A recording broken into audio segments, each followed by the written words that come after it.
بسم اللہ الرحمن الرحیم۔ ہم بستری کے دو ایسے زبردست طریقے جس کو قرآن مجید اور حدیث نے بہت پسند کیا، حتیٰ کہ عورت کو بھی بہت پسند ہے۔ ہر مسلمان مرد اور عورت کو یہ ضرور معلوم ہونا چاہیے کہ مزید معلومات جاننے کے لیے ویڈیو کو آخر تک ضرور دیکھیے گا۔ محترم ناظرین، بیوی سے ہم بستری کرنے کا اسلامک طریقہ، میاں بیوی کے تعلق سے کچھ ایسے مسائل ہیں جن کا جاننا بہت ضروری ہے۔ شادی سے پہلے میاں بیوی اور اولاد کے حقوق کے مسائل سیکھنا فرض ہے۔ حضرت سیدنا جنید بغدادی رحمۃ اللہ علیہ فرماتے ہیں کہ انسان کو جمع کی ایسے ہی ضرورت ہے جیسے غذا کی، کیونکہ بیوی کی طہارت کا سبب ہے۔ حدیث پاک میں آتا ہے کہ جس طرح حرام صحبت پر گناہ ہے، اسی طرح جائز صحبت پر نیکیاں ہیں۔ شوہر جب بھی اپنی بیوی سے ہم بستری مباشرت کا ارادہ کرے، اور بالخصوص شادی کی پہلی رات اور اس کے بعد جب بھی شوہر کو چاہیے کہ ان آداب و طریقہ کار کے مطابق عمل کرے، انشاءاللہ شیطان مداخلت سے محفوظ رہیں گے اور نیک صالح اولاد پیدا ہوگی۔ مگر یاد رکھیے کہ سطر کھولنے سے پہلے ہم بستری کی دعا پڑھیں، اور سب سے بہتر ہے کہ جب کمرے میں داخل ہوں تب ہی بسم اللہ شریف پڑھ کر دایاں قدم اندر داخل کریں۔ اگر ہمیشہ ایسا کریں گے تو شیطان کمرے سے باہر ہی ٹھہر جائے گا، ورنہ وہ بھی آپ کے ساتھ شریک ہوگا۔ ناظرین، عورت کے اندر مرد کے مقابلے 100 گنا زیادہ شہوت ہے، مگر اس پر حیا کو مسلط کر دیا گیا ہے۔ تو اگر مرد جلدی فارغ ہو جائے تو فوری اپنی بیوی سے جدا نہ ہو، بلکہ کچھ دیر ٹھہرے پھر الگ ہو۔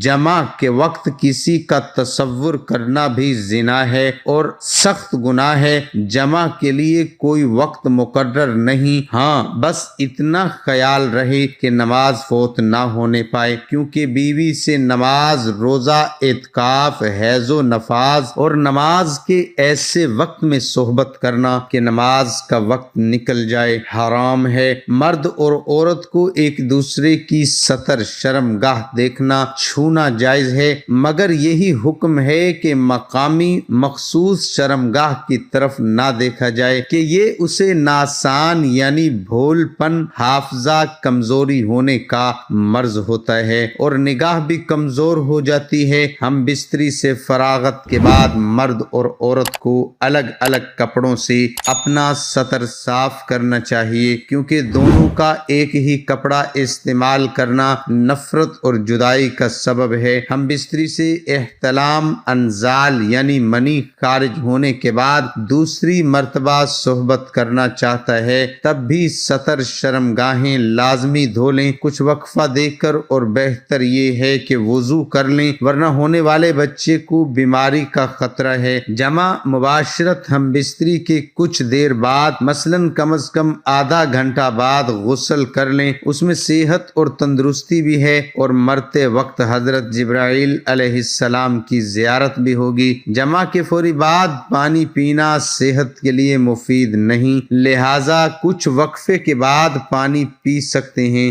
دین اسلام انسانی زندگی کے تمام تقاضے باحسن اور خوبی پورا کرتا ہے، بلکہ زندگی کے تمام امور کے لیے پاکیزہ اصول اور فطری نظام پیش کرتا ہے۔ اللہ تعالی حق بات کہنے سے نہیں شرماتا۔ اس نے ہم پر اپنے پیغمبر کے ذریعے زندگی کی چھوٹی سی چھوٹی، بڑی سے بڑی بات بتلائی ہے۔ نکاح اور بیوی سے جمع شرم گاہ کی حفاظت کے ساتھ افزائش نسل کا سبب ہے، پھر اللہ اتنی بڑی بات کیسے نہیں بتلاتا؟ یہ بھی ہمیں بتلا دیا۔ پیدائش کے بعد جب کوئی جوانی کی دہلیز پر قدم رکھتا ہے تو اسے فطری سکون حاصل کرنے کے لیے شریک حیات کی ضرورت پیش آتی ہے۔ اسلام میں شریک حیات بنانے کے لیے نکاح کا پاکیزہ نظام پیش کیا گیا ہے۔ جس طرح اسلام نے نکاح کا پاکیزہ نظام دیا ہے، اسی طرح جمع کے لیے بھی صاف ستھرے رہنا اصول دیے ہیں۔ ان اصولوں کی جانکاری مسلمان مرد اور عورت پر ضروری ہے۔ یہودیوں کا خیال تھا کہ بیوی کی اگلی شرمگاہ میں پیچھے سے جمع کرنے سے لڑکا بھینگا پیدا ہوگا۔ اللہ تعالیٰ کا فرمان ہے،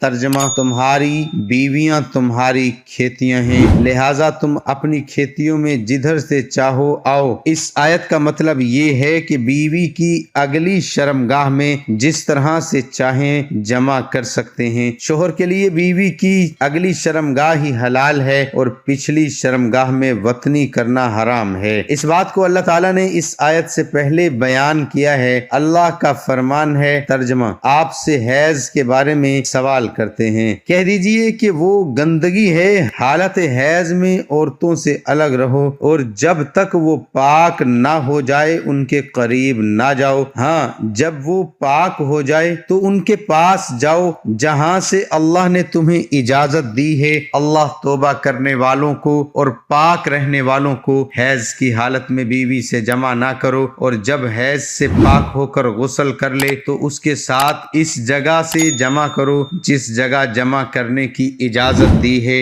حیض اگلی شرمگاہ سے آتا ہے۔ حیض کا خون آنے تک جمع ممنوع ہے، اور جب حیض بنا رہے تو اس جگہ پر جمع کرنا جہاں سے خون آ رہا تھا۔ نبی کریم صلی اللہ علیہ وسلم کا فرمان ہے، ترجمہ: اور بیوی سے جمع کرتے وقت تمہارے وضو میں صدقہ ہے۔ صحابہ کرام نے پوچھا، اللہ کے رسول صلی اللہ علیہ وآلہ وسلم، ہم میں سے کوئی اپنی خواہش پوری کرتا ہے تو کیا اس میں بھی اجر ملتا ہے؟ آپ صلی اللہ علیہ وسلم نے فرمایا، بتاؤ، اگر یہ خواہش حرام جگہ پوری کرتا تو کیا اسے گناہ ہوتا؟ اسی طرح وہ اسے حلال جگہ پورا کرتا ہے تو اس کے لیے اجر ہے۔ ناظرین، قرآن اور حدیث میں بیوی کے ساتھ مستری کرنے کے دو ایسے طریقوں کو بیان کیا گیا ہے جس کو تقریباً عورت پسند کرتی ہے، اور اس کو قرآن نے بھی پسند کیا ہے، حدیث میں بھی پسند کیا گیا ہے۔ آئیے اب آپ کو دو ایسے طریقے بتاتے ہیں۔ قرآن پاک نے ہماری ہر موڑ پر رہنمائی کی ہے، اور ہم بستری کرنے پر بھی شریعت نے ہمارے بہت رہنمائی کی ہے۔ ناظرین، وہ دو طریقے آپ کو بتاتے ہیں۔ وہ دو طریقے کون سے ہیں؟ اللہ تعالیٰ قرآن پاک میں فرماتے ہیں، یہ وہ طریقے ہیں جو تقریباً ہر جاندار استعمال کرتا ہے۔ وہ طریقہ کیا ہے کہ عورت نیچے لیٹی ہو، شوہر اس کے اوپر ہو، اور شوہر حرکت کرے، اس کو قرآن پاک میں بیان کیا ہے۔ عورت نیچے لیٹ جائے اور شوہر اس کے اوپر ہو۔ اس طریقے سے بیوی کے ساتھ ازواجی تعلق قائم کرنا ہے۔ اس سے شوہر کو بھی لذت ملتی ہے اور بیوی کو بھی لذت ملتی ہے۔ اس کو قرآن نے بھی پسند کیا ہے۔ ناظرین، دوسرا طریقہ جس کو حدیث نے پسند کیا ہے، حدیث مبارکہ میں ارشاد ہے، ترجمہ: